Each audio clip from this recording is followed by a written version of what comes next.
You ever have that feeling where you're talking about a problem with someone and it's like you're speaking completely different languages? Well, it turns out you probably were.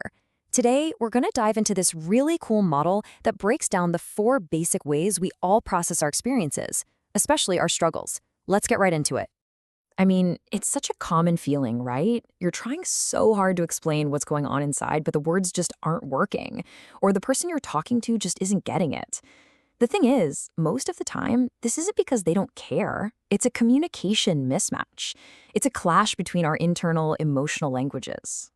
So, how do we figure this out? Well, we use a map. It's called the Developmental Counseling and Therapy Model, or DCT for short. Just think of it like a guide to our own minds. It shows us that we tend to make sense of our world in one of four main ways, one of four styles. And understanding this doesn't just help us get ourselves, it helps us get other people too. Okay, so our first stop on this map is what's called the sensoria motor style. This is the most immediate, raw, totally unfiltered way we experience life. It's where our problems start, not as thoughts, but as pure physical feelings before we can even find the words for them. This right here, this is the core of it. I feel it in my body right now.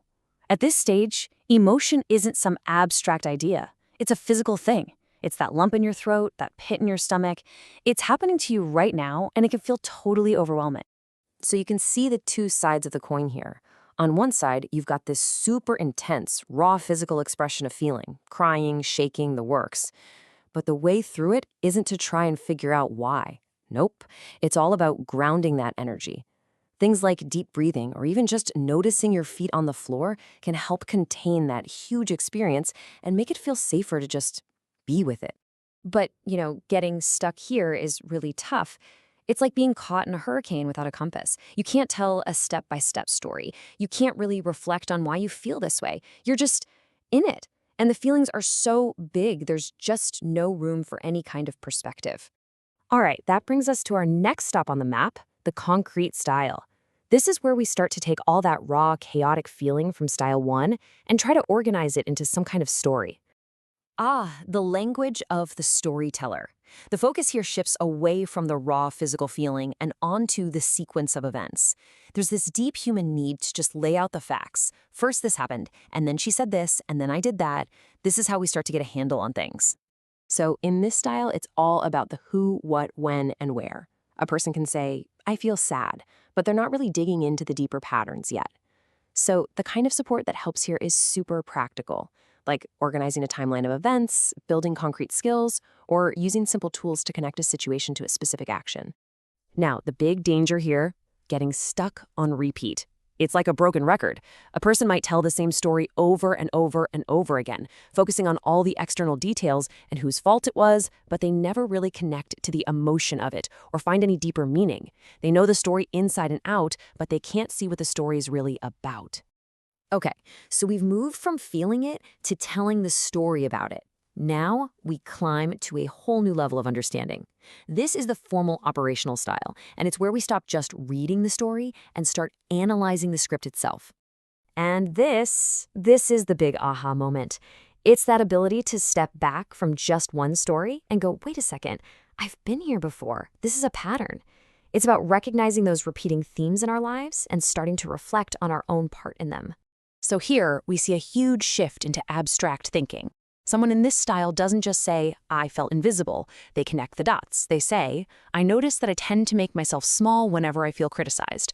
Therapy then can really help dig into that self-analysis, exploring those core beliefs and linking the past to what's happening now. But there's a trap here too. You can get so good at thinking about your feelings that you stop actually feeling them. It creates this kind of intellectual bubble. You've got all the insight in the world, but you can't connect with that raw, messy, physical data from back in style 1.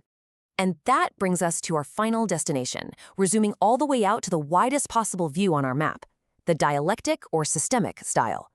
This is where we realize our personal story is actually part of a much, much bigger story. This style is all about context. It's the understanding that our struggles don't just happen in a vacuum. They're connected to everything. Our family history, our culture, the economy, society's expectations.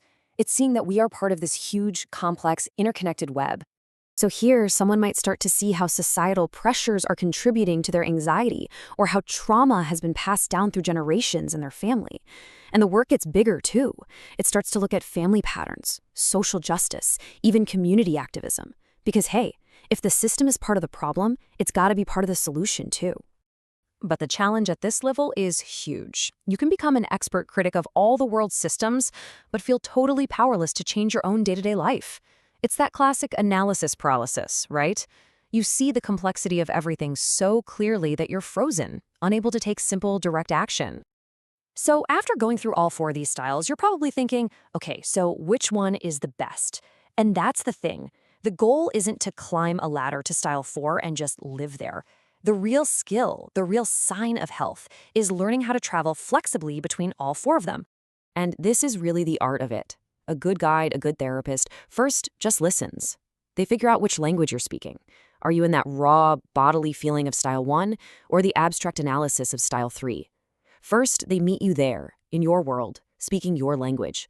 And only then do they gently invite you to visit another place on the map, maybe to add a story to your feeling or a feeling to your analysis. The goal isn't hierarchy, it's wholeness. So, as we wrap this up, I want to leave you with a question. Think about your own default style, your home base. Are you a feeler, a storyteller, an analyzer, or a systems thinker? Recognizing your native language is the first crucial step. The next is getting curious about the ones you speak a little less fluently, because more often than not, real growth is waiting for us in the places we visit least.